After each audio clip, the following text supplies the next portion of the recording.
વિચારો, શું એવું બની શકે કે આજથી 500 વર્ષ પહેલાં લખાયેલી એક કવિતા આજે પણ આપણને એક સારું જીવન જીવવાનો રસ્તો બતાવી શકે? જી હા, આજે આપણે કવિ સંત નરસિંહ મહેતાની એ જ અદ્ભુત રચનાની અંદર ઊંડા ઉતરીશું અને જાણીશું કે એક આદર્શ માણસ કેવો હોય છે. તો ચાલો આ સફર સાથે મળીને શરૂ કરીએ. આખી કવિતાનો સાર જાણે કે આ પહેલી જ લીટીમાં આવી જાય છે. વૈષ્ણવજન તો તેને કહીએ જે પીડ પરાઈ જાણે રે. બસ આ એક જ વાક્ય આખા વિશ્લેષણનો પાયો નાખી દે છે. કેન્દ્રમાં છે સહાનુભૂતિ. તો આપણે આખી વાતને આ રીતે સમજીશું.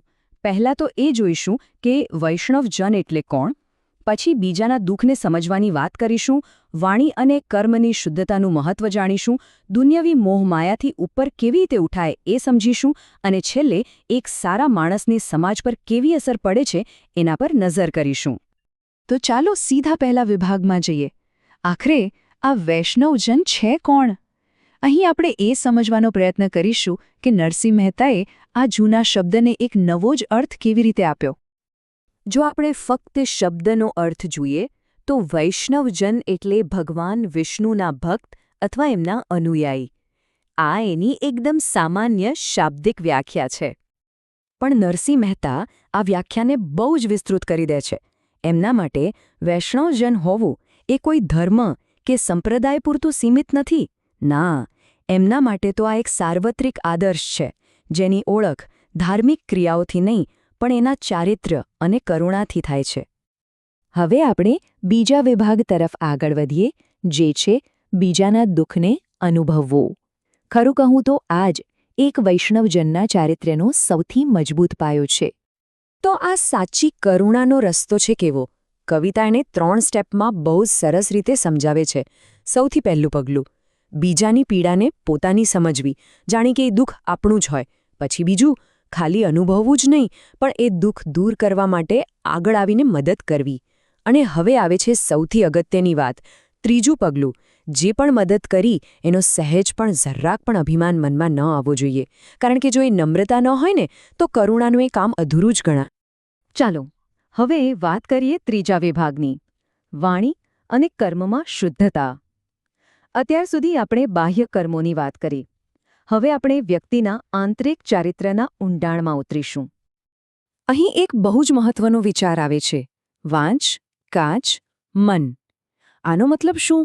આનો મતલબ એ છે કે વ્યક્તિ જે વિચારે છે, જે બોલે છે અને જે કરે છે એ ત્રણેયમાં એકરૂપતા હોય.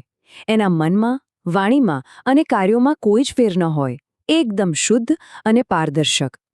તો આ શુદ્ધ ચારિત્ર્ય જીવનમાં કેવી રીતે દેખાય?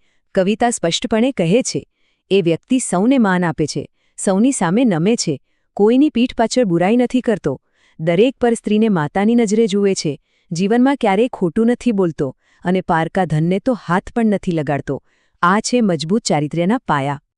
હવે આપણે આ ચર્ચાના સૌથી ઊંડા અને દાર્શનિક ભાગમાં પ્રવેશીએ છીએ, સાંસારિક મોહમાયાથી પર.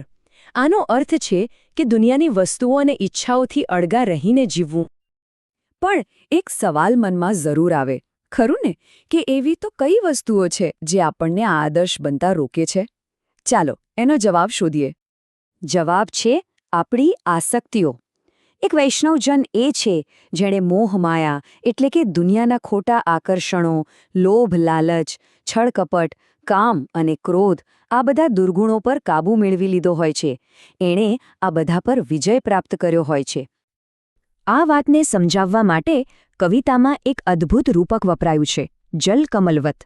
એટલે કે જેવી રીતે કમળ પાણીમાં રહીને પણ પાણીથી ભીંજાતું નથી, એનાથી અલિપ્ત રહે છે, બસ એવી જ રીતે વૈષ્ણવજન દુનિયામાં રહે છે પણ દુનિયાની બુરાઈઓ અને મોહમાયાથી બિલકુલ અસ્પૃશ્ય અને શુદ્ધ રહે છે.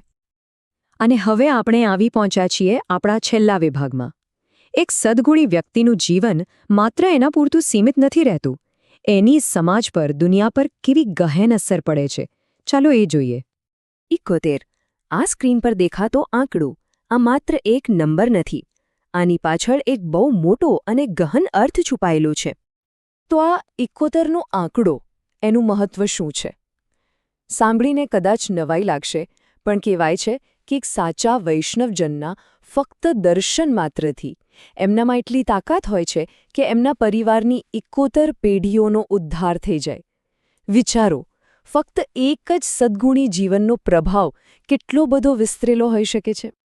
તો આ 15મી સદીની કવિતાની વાતોને આજના જમાનામાં લાવીએ તો એક સવાલ ચોક્કસ પૂછવો પડે.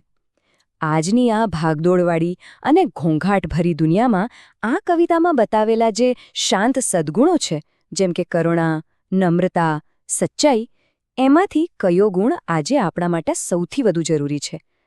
આ પ્રશ્ન હું તમારા વિચારો માટે છોડું છું.